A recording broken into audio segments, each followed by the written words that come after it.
A shocking new development is emerging in the search for the missing Nancy Guthrie. You'll want to subscribe and activate all alerts for this one because for over 6 long weeks, the unsettling case of Nancy Guthrie's vanishing has completely baffled both law enforcement and the community. Speculation is now intensely focused on the people nearest to her, starting with Tommaso. He's the son-in-law who allegedly gave her a ride home the very night she disappeared and has remained utterly silent since. Suspicion has also fallen on Annie Guthrie, particularly after her car was held by authorities for an extended period. Police meticulously took it apart, looking for clues before finally giving it back. At the same time, Dominic has come under the microscope. He's a long-serving bandmate with a police record whose appearance is said to match the FBI's description of a person of interest. To make things even stranger, a man named Derek Kayla from their shared musical community was apprehended for supposedly texting a ransom demand straight to Tommaso and Annie's phone. What's bizarre is that the demand wasn't sent to Savannah Guthrie or the feds, but pointedly to Tommaso himself. This is just one of many oddities fueling theories.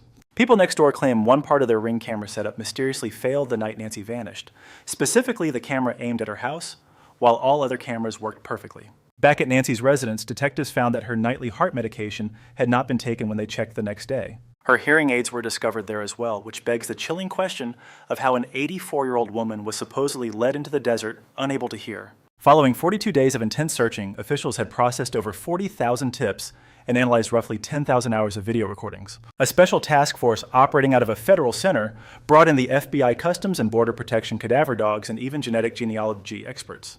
But even with this massive effort, not one person has been formally identified as a suspect in the case. This deafening lack of progress makes you wonder, was the person responsible just that meticulous, or is there a fundamental problem with the investigation itself? A new expose from the Arizona Republic is now shining a harsh spotlight on the individual in charge of the entire inquiry. That man is Chris Nanos, the sheriff of Pima County, whose command is now being questioned due to a string of questionable choices. These include releasing the crime scene in under 24 hours, shipping critical DNA samples to a private Florida lab instead of the FBI's top facility in Quantico, and openly disputing federal agents on evidence details.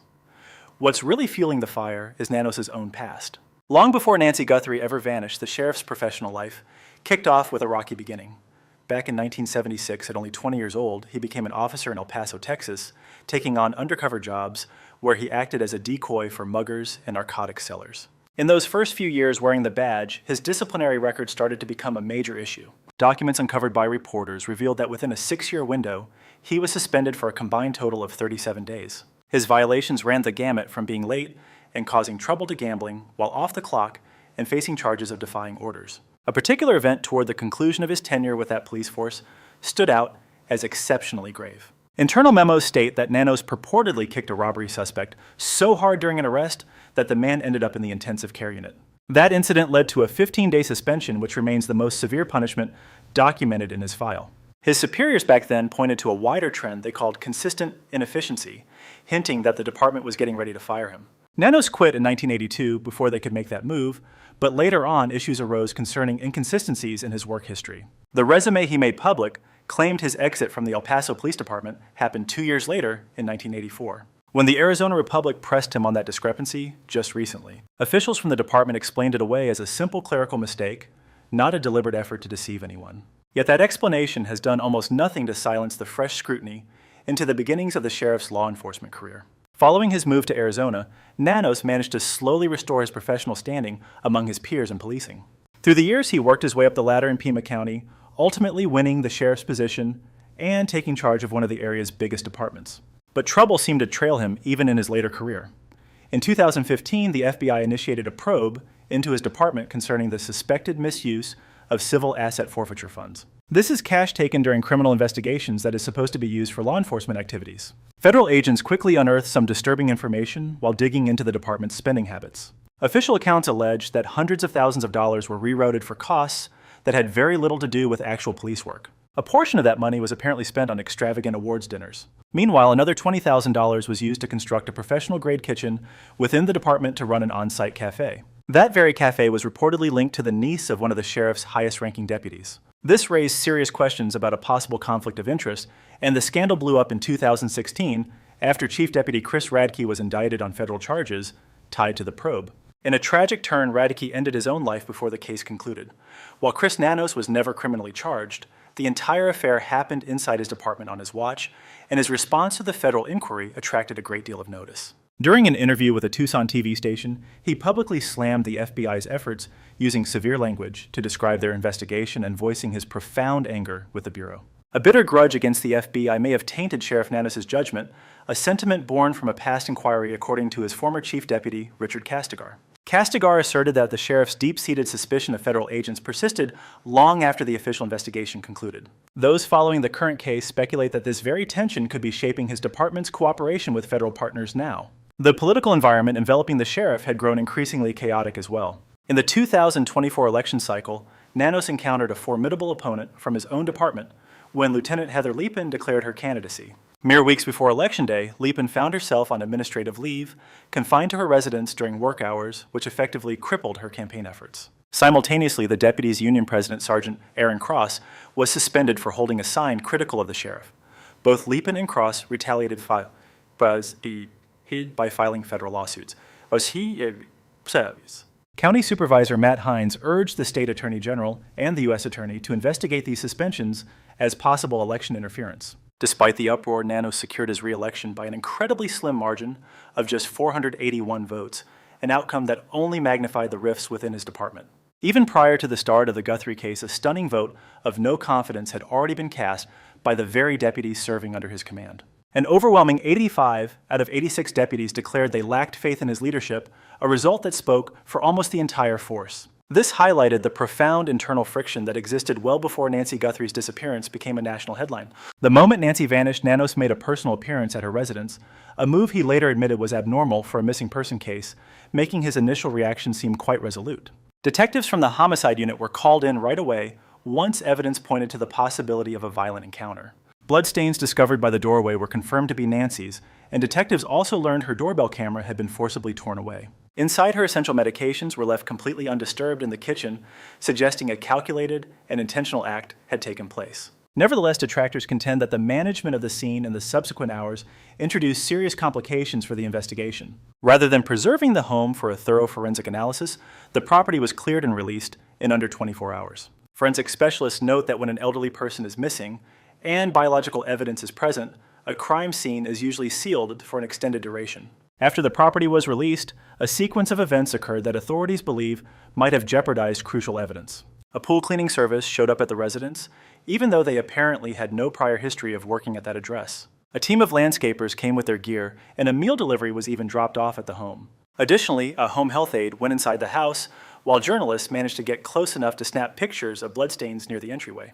Forensic experts frequently cite Locard's exchange principle, the foundational idea that every interaction leaves a trace. Each individual who stepped onto the property post-crime could have deposited hair fibers, skin, or footprints, potentially mingling with the suspect's own forensic trail, according to specialists. This kind of contamination makes it much harder to isolate dependable forensic material and can present legal hurdles if the evidence is later challenged in court. More problems surfaced when detectives realized a rooftop camera had been completely missed during their initial sweep of the premises. Experts were subsequently called in to try and retrieve any data from that overlooked device. This lapse amplified worries that vital clues might have been lost in the investigation's crucial opening hours. An additional point of contention was the choice of where to send the DNA evidence for analysis.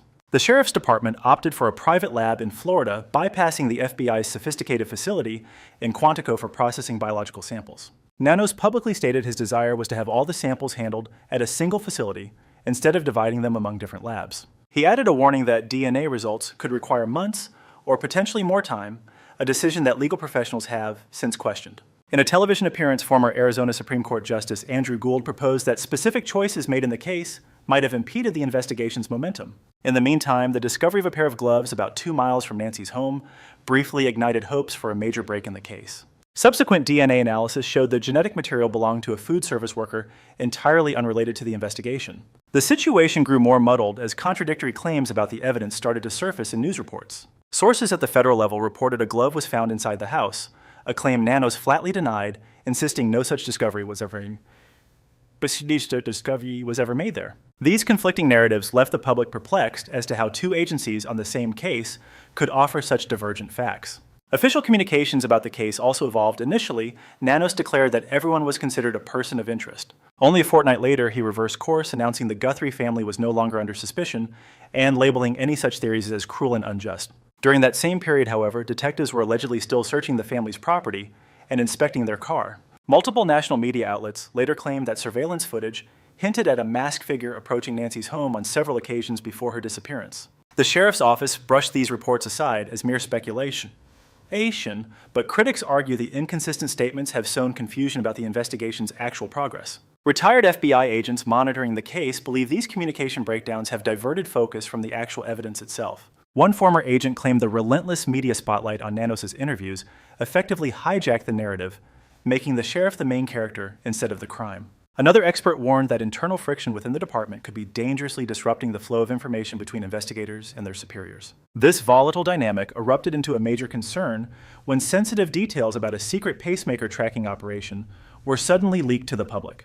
NY's pacemaker had the ability to transmit data over Bluetooth, which reportedly led investigators to deploy aerial surveillance technology to hunt for its signal across the vast desert. This kind of advanced equipment can often trace a device's precise location from the sky without ever alerting anyone on the ground. Unfortunately, news reports about this high-tech search were broadcast before the teams had even completed their sweep of the entire area. Once that story hit the airwaves, the pacemaker's signal went dead forever, sparking fears that the news had tipped off the perpetrator and given them a chance to destroy it.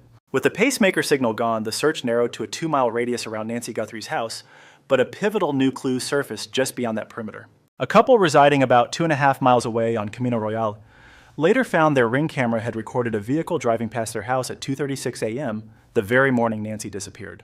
The timing of that recording was absolutely stunning.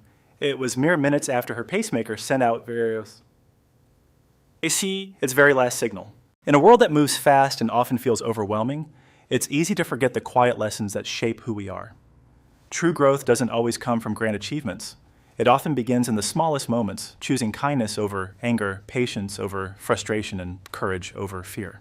Every challenge we face carries a hidden message. It asks us to look deeper to understand not only the situation, but also ourselves. When we learn to listen to others and to our own inner voice, we begin to build empathy, resilience, and wisdom. These are the qualities that truly define a meaningful life. Education is not just about knowledge, it is about becoming a better human being. It teaches us to respect differences, to stand up for what is right, and to never stop learning. More importantly, it reminds us that our actions, no matter how small, can have a powerful impact on those around us. So take a moment to reflect, to grow, and to give. Because in the end, the greatest lesson we can learn is this: the more we uplift others, the more we rise ourselves.